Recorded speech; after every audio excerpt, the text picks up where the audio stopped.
This is the first film in the bunch that I really had no recollection of watching before, and when I got to the end of the film, it really proved why.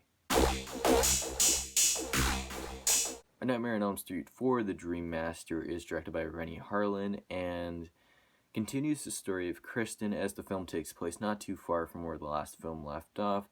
The remaining Dream Warriors are out of the psyche and are amongst kids their age attending school.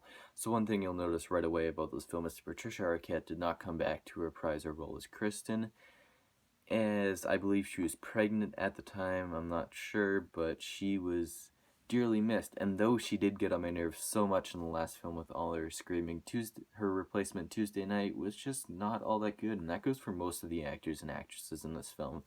They were not as strong as the kids we've seen in previous films. However, there was actually one guy I thought was pretty good. He played Alice's brother, and I thought he had brought a lot of charisma to the character. Now, this was the point in the series where the movies really started to take a dip. As I was saying before, this movie picks up right around near where the last one left off. Freddy is back to take revenge on the remaining Dream Warriors, and once that is all said and done with and the character of Alice comes into the mix, the movie starts to lose traction as it gives a piss-poor reason for why Freddy is able to get after more teenagers, even though they aren't even affiliated with the Elm Street kids. And you'll just give yourself a headache, like, not to get into logistics of this film, but you'll give yourself a headache trying to figure out, well, trying to make sense of it all. And this movie was really just meant to turn your brain off and have fun. Sadly, I don't feel like there is any fun to be had with this film. It does a poor job trying to balance the goofy nature of the movie while trying to mix it in with dark elements that I, as the audience, found myself quite bored, as this film feels a lot slower than it actually is. There are some positive things to come out of this film, such as Robert Englund is amazing as usual, and I think that he got more screen time as Freddy than he did in previous films. There is also some cool camera techniques with this film. I thought that visually the opening scene to this movie was just amazing. And there was this tracking shot with this character being drugged that I thought was very nauseating and just amazing.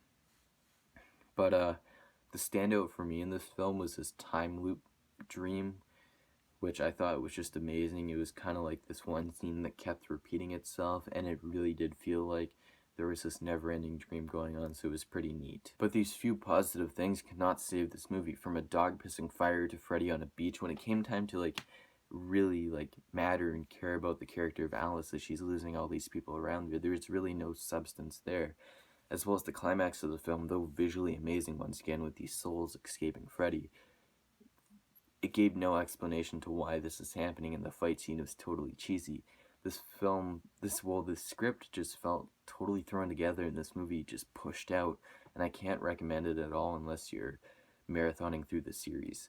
So with that being said, A Nightmare on Elm Street 4, The Dream Master gets a 4 out of 10. Alright guys, this has been another review by your favorite critic 26. I don't know what these hand movements are. Anyways, if you enjoyed this video, please smack that like button. As always, share it to your friends and subscribe for more videos.